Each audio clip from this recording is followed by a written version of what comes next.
Not a single Republican, not a single one, House or Senate, voted for that legislation. We also passed once-in-a-generation investment in our nation's roads, highways, bridges, railroads, ports, airports, water systems, high-speed internet. We got a little help from Republicans, but not a lot, but enough to get it passed.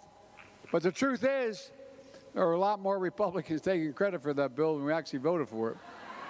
I see them out there, and now we're going to build this new bridge here. We're all for it. And by the way, this new road, and we're going to have an internet that's going to be all the way. I love them, man. They ain't got no shame. They don't have any shame.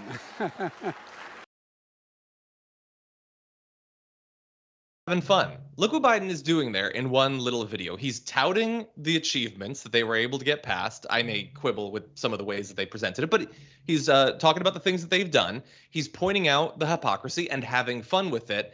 And what he's pointing out is totally true. Republicans love to brag about getting things done that they tried as hard as they could to stop. And we're going to have receipts for you, specific examples of how ridiculous this can get in practice, as well as Marjorie Greene being an example of this. But Jessica, what do you think?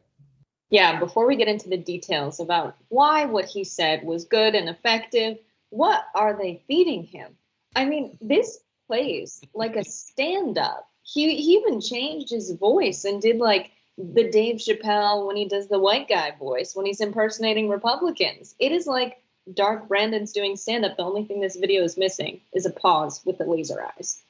Exactly. Well, you can edit that in for the TikTok version of this, but yeah, I like it. And I was a bit worried that we would get 2 weeks of him doing well, but they seem to have learned a lesson. They seem to be continuing it. Now let's hope at the same time they continue actually doing the things that justify this fun, cocky braggadocio.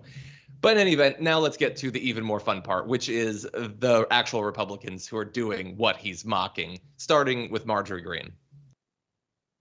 This church, this is where people are bringing supplies and picking up supplies. This affects Somerville, Touted County.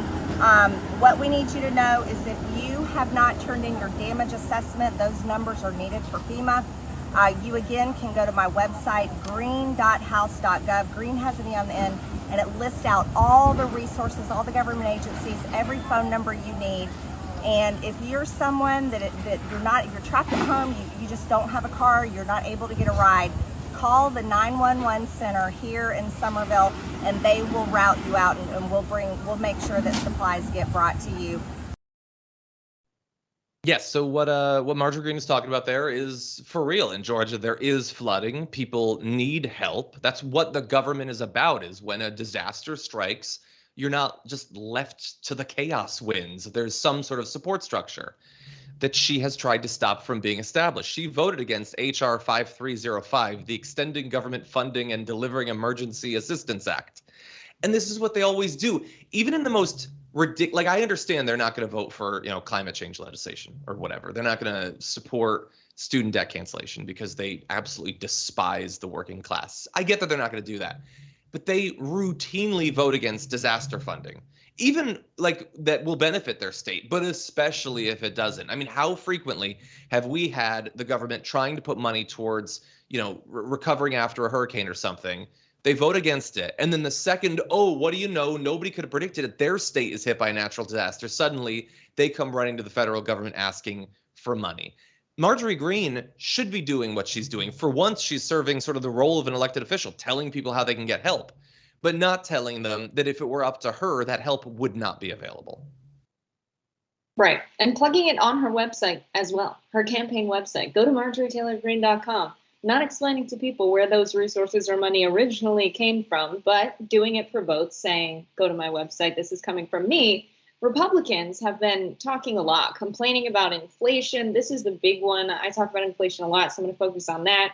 But they're always complaining about it on Fox News, about Biden has spent too much money, but they'll never mention the defense budgets they passed or the tax cuts for the rich. That adds a ton of money into our economy.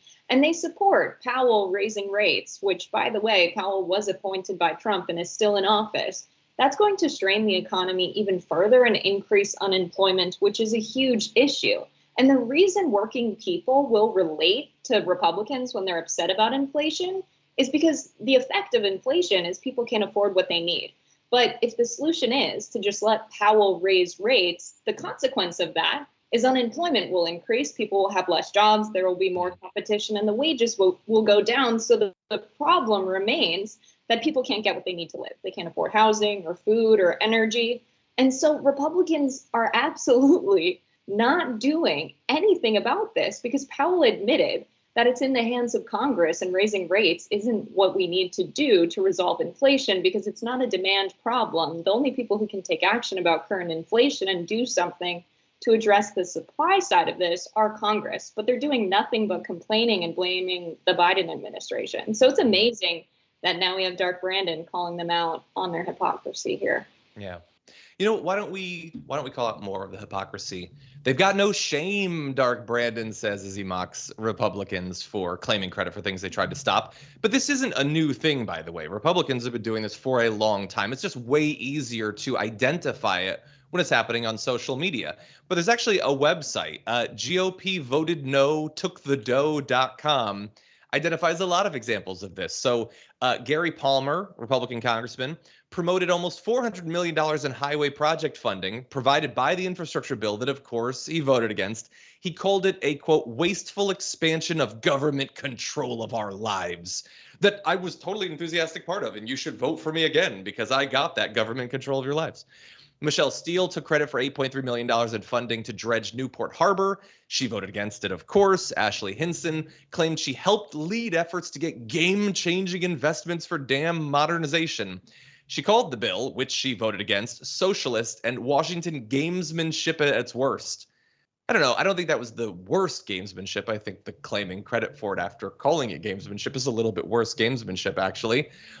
Pete Stauber said he was happy to announce airport funding after calling the bill, which he voted against, a destructive and irreversible path towards socialism.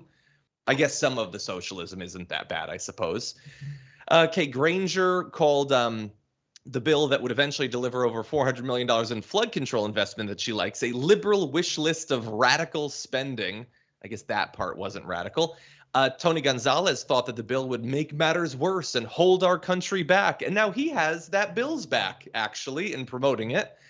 Rob Whitman highlighted $70 million in funding for the Port of Virginia. He voted no on it. He called the bill irresponsible and the Green New Deal in disguise. But wait, but now he likes it. Is that AOC in disguise? I'm confused, Jessica. I don't know, because they sure seem to like this stuff now that it's law. This is so much more fun than me talking about what's going on with inflation. And this They're both good. More effective to reach people with the hypocrisy that's going on right now. But this is amazing. It's such a fun website. And how incredible is it that people are putting so much time and effort into highlighting what's going on in government right now? It's almost like when the government actually does things to benefit everyday working people, people will get invested in politics and partake in it more than usual. Amazing. Let that be a lesson to you. Exactly, 100%. Yes. And these sorts of things are necessary, both the website and us talking about it. A significant portion of the country still thinks that they're working on the infrastructure bill. It's done. No, we passed it. We passed it like a month ago. But that stuff cannot filter through to 100% of the population. It just doesn't. First of all, 40% of the country watches Fox News, so they're never going to find out about it. And if they do, they'll think it's a commie plot. But the good parts that the Republicans got are awesome.